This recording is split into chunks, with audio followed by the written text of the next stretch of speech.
Hello everybody, this is WarStory video blog. I'm Alex and here is Mike Yamasaki from Pawn Stars. I am a Japanese sword appraiser and dealer. The guys call me up whenever they get something new or interesting, and I help them determine what its current value is.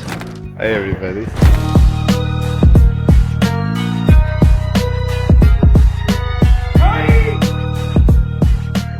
Nice to meet you here in Las Vegas in Military Antique Show, and this is really cool show with different variety of material and like nuggets of this show. There are like Japanese items, Japanese swords, wakizashis and mounts and all that stuff. And I found really nice, I see really nice piece here. This is a Japanese sword, and let's show our subscribers like closer. And could you tell like what is interesting in this piece? So what we have here is unusual piece because a lot of swords from long time ago, they were remounted several times. As each person changed hands of the sword, somebody else would change the mountings of the blades. However, this sword was first made in 1800s, and the samurai who ordered it also ordered this set of mounts. So this is actually the original set of fittings for this sword, and this blade is made in the province known as Higo, which is modern-day Kumamoto, southern Japan. And this is a special type of mount which a lot of collectors like. It's called Higo Koshirai. You could actually see from the wear marks on the handle that the guy actually used the sword. Not just wore it, but he actually used the sword. So that's an important point, that this sword belonged to a real warrior, a real samurai. What also is interesting is because it's shakudo, which is a combination of copper and gold, and pickled to turn black, this shows that this samurai was someone of high class or high stature. So that's what's very interesting about this piece. The sword has been polished in perfect condition without any flaw. It has a sayagaki bearing information about the blade by the #1 teacher from the NBTHK, Tanobe Michihiro, who is also my teacher. So what you have is a very, very rare package of original parts with the original sword in perfect condition. This is totally like what collectors dream about. Is having everything all together in perfect condition that's still original from the time it was made. Beautiful sword. How to read it? So the date is Bunka, 10th year of Bunka, 8th month on the day. Sword maker is Enju Kunihide. He is a student of Suishin Masahide, so he got this character from his teacher, Hide. And why this curve is so long? The tang? Yeah. Well, the tang during that time period were really meant for two-hand use. There was a lot of fighting during that time, hard fighting Basically, too. it's like in other part of the world, there was a Napoleonic Wars at the same time when it has been manufactured. There was a great civil war in the 1800s that actually changed Japan forever, which brought them into the modern age, per se. They had to open the country to the foreigners, the US, France. There was a lot of argument whether they should or shouldn't open the country. So there was a lot of fighting going on. Oh, that's why. That's very interesting. And why this curve goes all the way groove? down to The groove? groove. Oh, okay. So a lot of people were told that it's a blood groove, but it's not. It's actually for weight, balance. So you can make a stronger, bigger sword, put the groove in and take off the weight. So when you hold it, the balance is good, so you can wield it a lot faster. So it's not a blood groove. Yeah. Right? Here on this handle, I see like, how to call it, like big eyes. Yeah. Well, that's part of the race skin. Yeah. Yeah. And is it a signal that it was more expensive? Because usually it's just like just so a similar size, and when it's big, it's not just a big size, but the type, you know. Yeah. So the shape is important. So this shows, well, the mount itself is somebody of higher class, you know. So it would have what we call tsubo, or big tsubo like that. This one has it, but not as clear here. So this is somebody high, but that one was higher.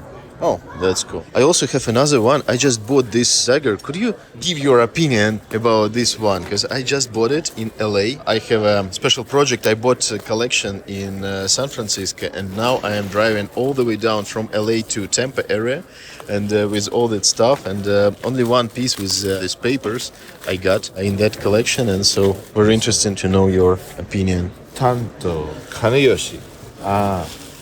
Naval dagger. A nice condition. You know.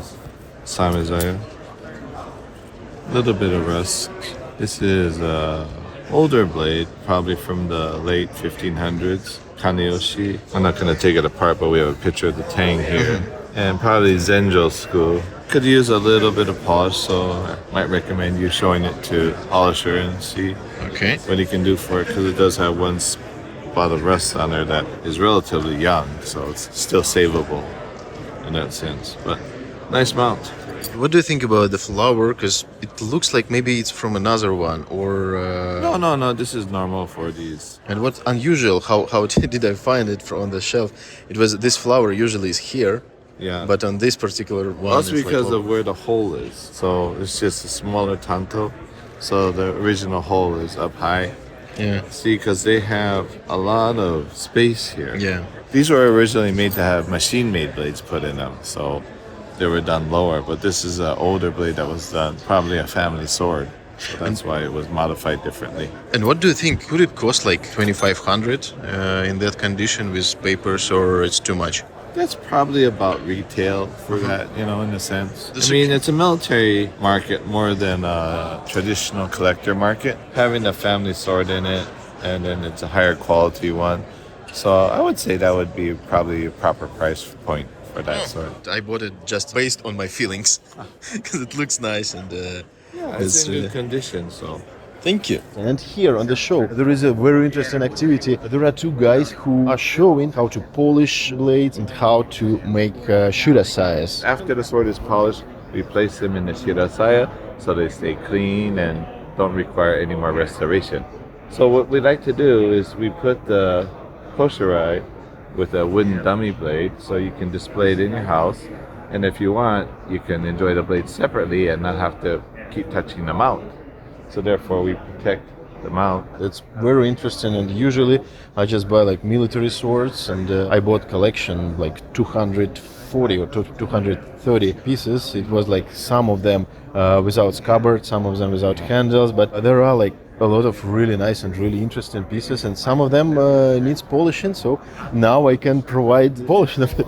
Yes, So that's cool. That was good that you came down today, and I'm in charge of doing the educational part, and I also work with the Japanese Sword Museum in Tokyo. Our idea is to promote education of how to care and preserve all these type of great antiquities, samurai history.